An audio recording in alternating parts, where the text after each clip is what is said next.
জিলহজ মাসের 1 তারিখ থেকে 8 তারিখ পর্যন্ত যে ব্যক্তি রোজা রাখবে, প্রতিটি রোজার বিনিময়ে আল্লাহ তাআলা প্রতিটি রোজার বিনিময়ে আল্লাহ তাআলা 1 বছর আমল করার সওয়াব তার আমলনামায় লিখে দিবেন। এবং যে ব্যক্তি 9 তারিখের রোজা রাখবে, অর্থাৎ জিলহজ মাসের 9 তারিখের রোজা রাখবে, যেটা কোরবানি ঈদের আগের দিন, অর্থাৎ ঈদুল আজহার আগের দিন, আরাফার দিন বলা হয়। এই আরাফার দিন কোনো ব্যক্তি যদি রোজা রাখে, রাসূলুল্লাহ সাল্লাল্লাহু আলাইহি ওয়াসাল্লাম বলেন, আমি আল্লাহ তাআলার কাছ থেকে আশা করি তিনি এই রোজার বিনিময়ে প্রতি আগাম 1 বছরের গুনাহ এবং পরের 1 বছরের গুনাহ আল্লাহ তাআলা ক্ষমা করে দিবেন। সুবহানাল্লাহ। কোনো ব্যক্তি যদি আরাফার দিনে রোজা রাখে, ঈদুল আজহার আগের দিন, কোনো ব্যক্তি 9 তারিখের রোজা, যেটাকে বলা হয় 9 তারিখের রোজা কোনো ব্যক্তি যদি রাখে, তাহলে রাসূল বলেন, আমি আল্লাহর কাছ থেকে আশা করি আল্লাহ তাআলা আগামী 1 বছরকার গুনাহ এবং পরের 1 বছরকার গুনাহ আল্লাহ তাআলা ক্ষমা করে দিবেন, মাফ করে দিবেন। এবং 1 তারিখ থেকে 9 তারিখ পর্যন্ত, অর্থাৎ 8 তারিখের রোজা সহ এই 8 দিন কোনো ব্যক্তি যদি রোজা রাখে, তাহলে প্রতি রোজার বিনিময়ে 1 বছরকার 1 বছর রোজা রাখলে যেই সওয়াব আল্লাহ তাআলা তার আমলনামায় ওই সওয়াব দান করবেন। প্রতি রোজার বিনিময়ে ওই সওয়াব আল্লাহ তাআলা দান করবেন। এবং এতে আরো 10 থেকে 11টি আমলের কথা আমি বর্ণনা করব, যে জিলহজ মাসের 1 তারিখ থেকে 10 তারিখ পর্যন্ত 10 থেকে 11টি আমল করার জন্য রাসূলুল্লাহ সাল্লাল্লাহু আলাইহি ওয়াসাল্লাম তাকিদ দিয়েছেন, নিজেও করেছেন এবং এই উম্মতকে করার জন্য তাকিদও দিয়েছেন। সময় তো দিনই ভাই বোনেরা, এই 11টি আমল কি বা 10টি আমল কি, এটি ধারাবাহিকভাবে আমি 1, 2 করে বর্ণনা করব। একটু ধৈর্য সহকারে মনোযোগ দিয়ে শোনার অনুরোধ রইল। ইন্নাল হামদুলিল্লাহ ওয়াসসালাতু ওয়াসসালামু আলা মান লা নাবিয়্যা বা'দা, আম্মা বাদ। সময় তো দিনই ভাই বোনেরা, যেখান থেকে আমাদের ভিডিওগুলো দেখছেন সকলকে দোয়া শিক্ষা অনলাইনের পক্ষ থেকে আন্তরিক মোবারকবাদ। 1 নম্বর, রাসূল সাল্লাল্লাহু আলাইহি ওয়াসাল্লাম বলেন, যখন জিলহজ মাস চলে আসে, তখন এই জিলহজ মাসের আগেই তোমরা একটু প্রস্তুতি গ্রহণ করো, অর্থাৎ আল্লাহ তাআলার কাছে তওবা করো, ইস্তিগফার করো, গুনাহ থেকে ফিরে আসো। কেননা এই মাসটি হলো হারাম মাস। এই মাসে ইবাদত করা আল্লাহ তাআলার কাছে নৈকট্য অর্জন করার অন্যতম এই মাসটি এবং এই দিনগুলা, যে দিনগুলা রয়েছে, নির্দিষ্ট কিছু দিন রয়েছে। এই নির্দিষ্ট দিনে যদি কোনো ব্যক্তি আমল করে, রাসূল বলেন যে নির্দিষ্ট কিছু দিন রয়েছে, নির্দিষ্ট দিনে যদি কোনো ব্যক্তি আমল করে, সেই ব্যক্তি আল্লাহর হাওলায় চলে যায়, বা আল্লাহ তাআলা তার হাওলায় ওই ব্যক্তিকে নিয়ে যান, বা আল্লাহ তাআলার নৈকট্য অর্জন করা যায়, আল্লাহ তাআলার প্রিয় বান্দা বান্দি হওয়া যায় যদি এই নির্দিষ্ট দিনে আমল করতে পারে। তো নির্দিষ্ট দিন বলতে বোঝানো হয়েছে যে জিলহজ মাসের 1 তারিখ থেকে 9 তারিখ পর্যন্ত বা 10 তারিখ পর্যন্ত এই দিনগুলোকে, এই 10 দিনকে নির্দিষ্ট দিন বলা হয়েছে।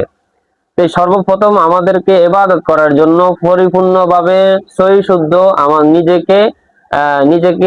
নিজে নিয়ন্ত্রিত করতে হবে, অর্থাৎ গুনাহ থেকে ফিরে আসতে হবে, তওবা করে আসতে হবে, সকল অন্যায় পাপাচার কাজ থেকে নিজে বিরত রাখতে হবে, তওবা করা।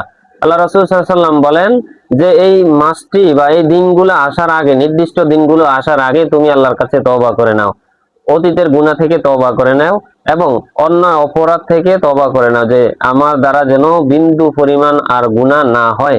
ইস্তিগফার করে নাও বেশি বেশি করে, এবং দৈনিক 70 বার থেকে 100 বার পর্যন্ত ইস্তিগফার পড়ো। আস্তাগফিরুল্লাহ রাব্বি মিন কুল্লি যামবি ওয়া আতুবু ইলাইহি লা হাওলা ওয়ালা কুওয়াতা ইল্লা বিল্লাহ। 2 নম্বর হলো প্রথম 9 দিন রোজা রাখা। প্রথম 9 দিন রোজা, জিলহজ মাসের 1 তারিখ থেকে 9 তারিখ পর্যন্ত রোজা রাখা। এটাকে আমরা আরেকটু 2 ভাগে ভাগ করি। জিলহজ মাসের 1 তারিখ থেকে 8 তারিখ পর্যন্ত, মানে 8 তারিখ যে দিন, এই 8 তারিখ 8টি রোজা রাখা। এই জিলহজ মাসের 1 তারিখ থেকে 9 তারিখ পর্যন্ত রোজা রাখলে, আরাফার দিন বাদে 8টি রোজা রাখলে, এই প্রতিটা রোজার বিনিময়ে আল্লাহ তাআলা তার 1 বছর, প্রতিটা রোজার বিনিময়ে আল্লাহ তাআলা 1 বছরে রোজা রাখার সওয়াব ওই ব্যক্তির আমলনামায় লিখে দিবেন। এবং আরাফার দিন, অর্থাৎ 9 তারিখের রোজা, 10 তারিখে তো ঈদুল আজহা, 10 তারিখ কোরবানির ঈদের দিন, ঈদুল আজহার দিন কিন্তু রোজা রাখা যাবে না, রোজা রাখা হারাম। তবে এটা একটু আমি ভিন্ন রকম ভাবে উপস্থাপনা করব, যে একটা সুন্নত রয়েছে যে যারা কোরবান দিবে, যারা কোরবান দিবে আল্লাহ তাআলার নামে, তারা ওই ভোর ভোর থেকে মানে কোরবান গোশত আসা পর্যন্ত, কোরবানির গোশত খাওয়া পর্যন্ত যত কোনো কিছু না খায়, এতটুকু পর্যন্ত যত উপবাস থাকে, এটা সুন্নাহ। তো এই 9 তারিখের আরাফার দিনে কোনো ব্যক্তি যদি রোজা রাখে, ঈদুল আজহার আগের দিন, 10 তারিখের আগের দিন, 9 তারিখে আরাফার দিন, 9 তারিখে যদি কোনো ব্যক্তি রোজা রাখে আরাফার দিনে, তাহলে রাসূল সাল্লাল্লাহু আলাইহি সাল্লাম বলেন সামনের 1 বছরকার গুনাহ এবং পিছের 1 বছরকার গুনাহ আল্লাহ তাআলা তার ক্ষমা করে দিবেন। সুবহানাল্লাহ। তাহলে 3 নাম্বার যেটি হলো, এটি তারা আরাফার দিনে আমরা কি রাখবো? রোজা রাখবো। আরাফার দিন রোজা রাখবো, এটি খুবই গুরুত্বপূর্ণ দিন এবং অত্যন্ত ফজিলতপূর্ণ দিন। আগামী 1 বছরকার গুনাহ আল্লাহ তাআলা ক্ষমা করে দিবেন। তাহলে এটা দ্বারা বোঝা যায় আল্লাহ তাআলা আপনাকে আগামী 1 বছর বাঁচিয়ে রাখবেন। যদি বাঁচিয়ে না রাখে তাহলে গুনাহ কিভাবে হবে আপনার দ্বারা? এজন্য এই দিনটার রোজা আমরা কোনো ব্যক্তি যেন মিস না করি বা মিস করব না। আমরা বাড়িতে আমাদের মা বোনদেরকে আমরা একজন জানলে আরেকজনকে বলে দিব ইনশাআল্লাহ, ঠিক আছে? এবং ভিডিওটি শেয়ার করে অন্যজনকে জানিয়ে দেব। তাহলে 3 নম্বর হলো যেটি 2 নম্বর 1 তারিখ থেকে 9 তারিখের পর্যন্ত রোজা রাখা, এবং 3 নম্বর হলো আরাফার দিনে রোজা রাখা, অর্থাৎ ঈদের আগের দিন আরাফার দিনে রোজা রাখা। 4 নম্বর চুল, নখ এবং এগুলা না কাটা, যেমন চুল, নখ এবং অন্যান্য পশম যাতে না কাটে, আমরা না কাটি। রাসূল সাল্লাল্লাহু আলাইহি ওয়াসাল্লাম বলেন, তোমাদের মধ্যে যারা কোরবান দিবে তারা যেন জিলহজের আগে আগে নিজের চুল, নখ, অন্যান্য লোম বা পশম যাতে কি করে পরিষ্কার করে রাখে। 1 তারিখ থেকে 9 তারিখ পর্যন্ত, 10 তারিখ পর্যন্ত এগুলা যাতে আর না কাটে। 10 তারিখে কোরবান দেওয়ার পরে এরপরে এগুলা যেন কি করে পরিষ্কার করে। তাহলে এটা একটা সুন্নাহ, এটা সুন্নাহ এবং কোরবানি করার সওয়াবও বটে। আর আরেকটা কথা বলেছে যে যারা কোরবান দিবে, তোমাদের মধ্যে যারা কোরবান দিবা না বা দিবে না, তারা যেন তাদের নখ, চুল, হ্যাঁ এই চুল এবং নখ এগুলা এবং অন্যান্য পশম এগুলা যেন না কাটে। তাহলে কি হবে? কোরবান দাইনের সমর্থ নাই, কোরবান দাইনের সব হইল না। কিন্তু এই চুল এবং নখ এগুলা যদি না কেটে, অর্থাৎ জিলহজের 1 তারিখের আগে কাটতে হবে আপনাকে। জিলহজের মাসের 1 তারিখ থেকে 9 তারিখ পর্যন্ত এগুলা কাটা যাবে না। 10 তারিখে আপনি ঈদের নামাজ পড়ে এসে এই চুল এবং নখ এগুলা কি করবেন? কাটবেন। কাটলে আপনি একটা কবুল হজের, একটা কবুল কোরবানির সওয়াব আল্লাহ তাআলা আপনার আমলনামায় দান করবে, বা কোরবানি করলে যে সওয়াব ওই সওয়াব আল্লাহ তাআলা আপনার আমলনামায় দান করবেন। তাহলে আপনি বিনা পয়সায়, বিনা পুঁজিতে কোরবানি করার কি পাচ্ছেন? সওয়াব পাচ্ছেন, কোরবানি করার সওয়াব পাচ্ছেন এবং কবুল হওয়ার।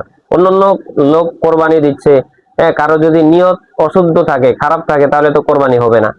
ঠিক আছে, কোরবানি নিয়ে আমি একটা ভিডিও দিব, তারপর সামথিং কিছু বিষয় আলোচনা করি। যেমন কেউ এখনই নিয়ত করে ফেলছে, গরু কেনার সময় চিন্তা করে যে এই এখন কসাইরা কত করে গোশত বিক্রি করে, 800 টাকা করি অথবা 900 টাকা করি। তো 900 টাকা করি এই গরুর যদি 1 লাখ টাকা দাম হয়, তাহলে গোশত অনুযায়ী তো ফসে না। মানে সে কোরবান দিবে অথচ গোশতর চিন্তা করে যে এই গরুর তো গোশত কম, এটা তো 1 লাখ টাকা দিয়ে নিলে ফুসবে না। অথচ রাসূল বলেন যে তুমি গরুর সৌন্দর্যতা দেখে, তুমি যে পশু জবাই করবা আল্লাহ তাআলার জন্য, আল্লাহর লিল্লাহের জন্য, সেটার সৌন্দর্য দেখে কি করো? জবাই করো। আর আমরা অথচ যেটা সুন্দর নাই, সাদা অথবা বিভিন্ন কালারের, ঠিক আছে, গোশত বেশি, ধামড়ি গরু, হ্যাঁ, এবং অন্যান্য গরু মানে শিং ছোট, লেজ নাই, এই ধরনের গরু আমরা চয়েস করি বেশি। কেন? ওই যে গোশত বেশি হবে এই জন্য। আচ্ছা, কোনো ব্যক্তির যদি সর্বপ্রথম নিয়তই থাকে যে আমি এটার গোশত নিয়ত করতেছি, অথচ আমি কোরবান দিব, কোরবান হবে? হবে না। 2 নম্বর হলো যে অনেকে আছে যে চিন্তা করে আমার সামনে কোরবান আসতেছে, আমি তো নিজেই কোরবান দিব, তাহলে এখন ছেলে মেয়ের গোশত কিনলো তো 10,000 টাকা লাগবে, আরো 10,000 টাকা দিয়ে কোরবানি দিয়ে এলাকায় নাম হলো, বাবা হইলো, তারপরে জামাই আছে, ছেলের অনুষ্ঠান আছে, মেয়ের অনুষ্ঠান আছে, একসাথে দোনোটা করব। আরে ভাই, তোমার সর্বপ্রথম নিয়তে হলো যে আমার এই কোরবানির গোশত দিয়ে কি করব? ছেলের অনুষ্ঠান করব, মেয়ের অনুষ্ঠান করব, জামাইয়ের বাড়ি থেকে অথবা ছেলে মেয়ের শ্বশুর বাড়ি থেকে লোক আসবে, তাদেরকে আপ্যায়ন করব। আমি 10,000 টাকা দিয়ে গরু গোস্ত কিনলে তো 10 কেজি পাইতেছি, আমি আরো 10,000 টাকা এটার সাথে যোগ করে 20,000 টাকা দিয়ে যোগ করে কোরবানির ভাগ একটা বসায় দিই। তোমার প্রথম নিয়তই তো গলত, নিয়তই তো সহি নেই, তাহলে কি কোরবান হবে? হবে না। এবং 3 নম্বর হলো, যে এই সমস্ত মনে করেন 5 জন ব্যক্তি কোরবান দিবে, 4 জন ব্যক্তির হালাল, এই হালাল ইনকাম, মানে তাদের যে ইনকাম সোর্স আছে এটা হালাল। একজন ব্যক্তি সুদ খায়, ঘুষ খায়, অথবা অনৈতিক কাজের সাথে সে জড়িত আছে, হারাম পন্থায় টাকা ইয়া করে, কামাই করে, উপার্জন করে, এই ব্যক্তির সাথে জেনে শুনে এই ব্যক্তির সাথে কোরবান দিলে কারো কোরবান হবে না, কারো কোরবান হবে না। চিন্তা করেন, তাহলে কি করবেন? ছাগল দিয়ে, আপনি নিজে নিজে যদি দেন তাহলে ছাগল দিয়ে দেন, গোস্ত দিয়ে কি করবেন? দেখ অনেক কথা। তো এই জন্য কি বলছে 4 নম্বরে, যে চুল এবং নখ যারা কোরবান দেয় এবং যারা দিবে না, প্রত্যেকের জন্যই বলছে তোমরা যেন 1 তারিখ জিলহজ মাসের 1 তারিখ থেকে 9 তারিখ পর্যন্ত ওইগুলাকে না কাটো, কাটার জন্য নিষেধ করেছেন। তে ঈদের দিন ঈদুল আজহার নামাজ শেষ করে এসে এগুলা কাটো, তাহলে কোরবান দেওয়ার কি পাবে? তুমি সওয়াব পাবে। 5 নম্বর হলো অধিক পরিমাণে জিকির করা, বেশি বেশি করে জিকির করা, আল্লাহকে স্মরণ করা। কারণ এই মাসটি 4টি হারাম মাস রয়েছে, তার ভিতরে অন্যতম একটি মাস হলো জিলহজ মাস।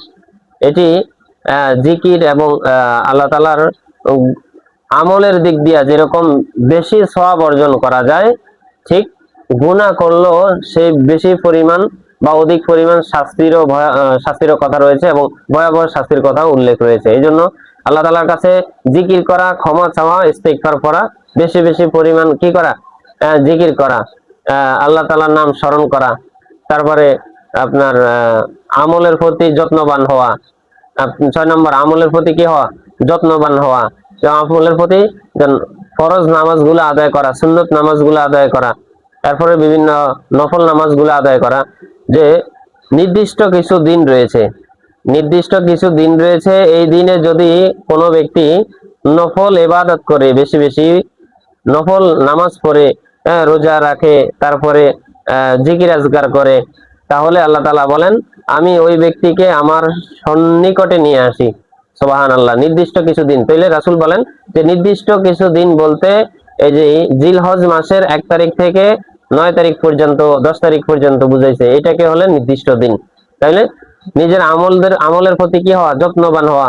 যারা আশেপাশে রয়েছে তাদেরকে সচেতন করা, ফরজ নামাজগুলো আদায় করা, মানুষের হকগুলা দিয়ে দেওয়া, দেনা পাওনাগুলা বুঝিয়ে দেওয়া, মানুষের যে আমানতগুলা বুঝিয়ে দেওয়া। 7 নম্বরে দোয়ার পরিমাণ বৃদ্ধি করা, দোয়ার পরিমাণ বৃদ্ধি করা। আমরা নামাজ পড়ে উঠে যাই, দোয়া করি না, অথচ আল্লাহ রাসূল বলেন আর দোয়াউ হুয়াল ইবাদা, দোয়াই একটা ইবাদত। দোয়াই একটা কি? ইবাদত। আল্লাহর কাছে দোয়া করেন, এটি একটা ইবাদত, এটি একটা ইবাদত। নামাজ পড়েন একটা ইবাদত, দোয়া একটা ইবাদত। এই জন্য লা ইয়াকদিরু, আল্লাহ রাসূল বলেন লা ইয়াকদিরু তাকদিরু ইল্লা বিদ-দুআ, দোয়া মানুষের তাকদির পরিবর্তন হয় না, ভাগ্য পরিবর্তন হয় না, তবে দোয়ার মাধ্যমে ভাগ্য পরিবর্তন হয়। এই জন্য বেশি বেশি করে দোয়া করেন, আল্লাহর কাছে দোয়া করেন, আল্লাহ তাআলা আপনার তাকদিরকে পরিবর্তন করে দিবেন ইনশাআল্লাহ। তারপর 8 নম্বর আত্মীয়তার সম্পর্ক বজায় রাখা। আত্মীয়তার যে সম্পর্ক রয়েছে এটা জোরদার করার কথা বলা হয়েছে এই দিনগুলোতে, যে জিলহজ মাসে আত্মীয়তার সম্পর্ক কি করা?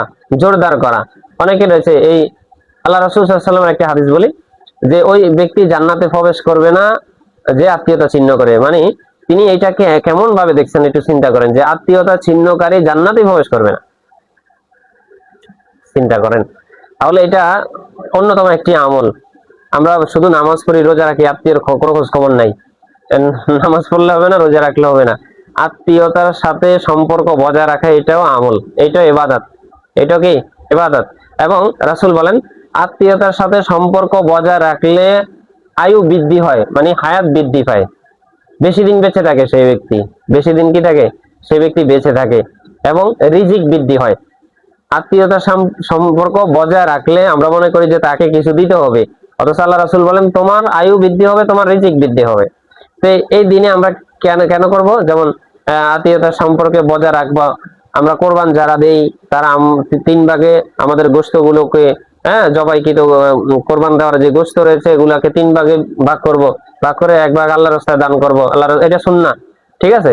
এক ভাগ নিজের জন্য রাখবো, আরেক ভাগ আত্মীয় বা আপনজন যারা রয়েছে এই আত্মীয়র মাঝে আমরা আরেক ভাগ কি দিব, বিলিয়ে দিব, দান করে দিব।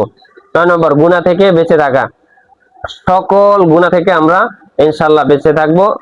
আল্লাহ তাআলা কাছে দোয়া করবে যে আল্লাহ ছোট হোক বা বড় হোক আমার দিয়ে কোনো আমার হাত দিয়ে কোনো গুনাহ করায়েন না, ছোট হোক বড় হোক কোনো আমল আমাকে দিয়ে ছাড়ায়েন না, প্রত্যেকটা আমল যেন আমি করতে পারি। এই ধরনের কি রাখা, নিজের ভিতরে এই ধরনের তাকিদ রাখা বা আশা রাখা আল্লাহ তাআলার কাছে যে আল্লাহ কোনো গুনাহ আমার দিয়ে কি করায়েন না, ছোট হোক বা বড় হোক, এবং কোনো আমল যেন আমি না ছাড়ি, ছোট হোক সেটা বড় হোক।